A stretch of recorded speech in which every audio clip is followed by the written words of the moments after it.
நேற்று இம்மண்ணை விட்டு பிரிந்த திரைக்கதை மன்னன் என்று எல்லோராலும் பாராட்டப்பட்ட திரு கே. பாக்யராஜ் அவர்களின் பூத உடல் இன்று காலை சுமார் 11 மணி அளவில் பெசன்ட் நகரில் உள்ள மின் மயானத்தில் 72 குண்டுகள் முழங்க தமிழக அரசின் மரியாதையுடன் தகனம் செய்யப்பட்டது.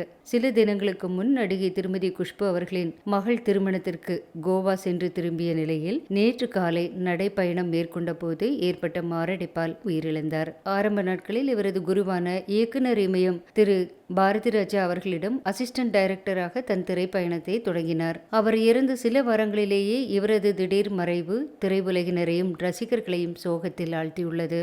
1953ஆம் ஆண்டு ஜனவரி 7ஆம் தேதி ஈரோடு மாவட்டத்தில் கோபிச்செட்டிப்பாளையத்தின் அருகில் உள்ள வெள்ளான்கோயில் என்னும் ஊரில் பிறந்தார். சிகப்பு ரோஜாக்கள், நிறம் மாறாத பூக்கள், புதிய வார்ப்புகள், மௌன கீதங்கள் உள்ளிட்ட 45 திரைப்படங்களுக்கு திரைக்கதை வசனம் எழுதியுள்ளார். சுவரில்லாத சித்திரங்கள், ஒரு கை ஓசை, மௌன கீதங்கள், இன்று போய் நாளை வா உள்ளிட்ட 27 திரைப்படங்களை இயக்கியும் எழுதியும் உள்ளார். வீட்ல விசேஷங்க, வேட்டியம் அடிச்சுக்கட்டு, சுந்தரகாண்டம் உள்ளிட்ட 6 திரைப்படங்களை தயாரித்துள்ளார். தமிழில் 70க்கும் அதிகமான திரைப்படங்களில் கௌரவ தோற்றம், கதாநாயகன், வில்லன், குணச்சித்திர வேடங்களில் நடித்து புகழ் பெற்றவர். தெலுங்கில் 7 திரைப்படங்களிலும், மலையாளத்தில் 2 திரைப்படங்களிலும், கன்னடத்தில் 1 திரைப்படத்திலும் நடித்துள்ளார். இது நம்மாளு, ஆராரோ ஆரீரரோ உள்ளிட்ட 6 திரைப்படங்களில் மியூசிக் கம்போசராக பணியாற்றியுள்ளார். இது நம்மாளு, ஆராரோ ஆரீரரோ, பொண்ணு பார்க்க போறேன் போன்ற திரைப்படங்களில் தலா ஒரு பாடலை பாடியுள்ளார். தவிர பாக்யா வார பத்திரிகையின் எடிட்டராகவும் பணியாற்றியுள்ள இவர் சில நாவல்களையும் எழுதியுள்ளார். வீட்ல விசேஷங்க, ஒரு கைதியின் டைரி,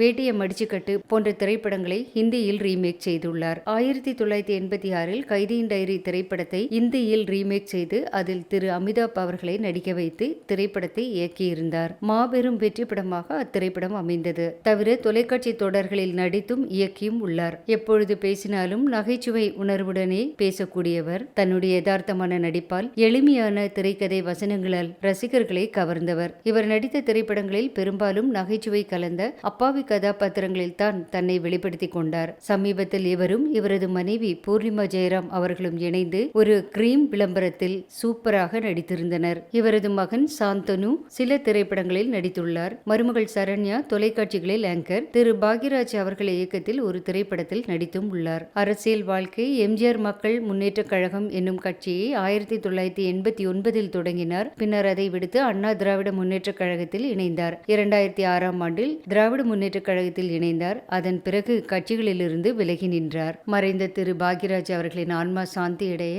இறைவனை வேண்டுவோம்.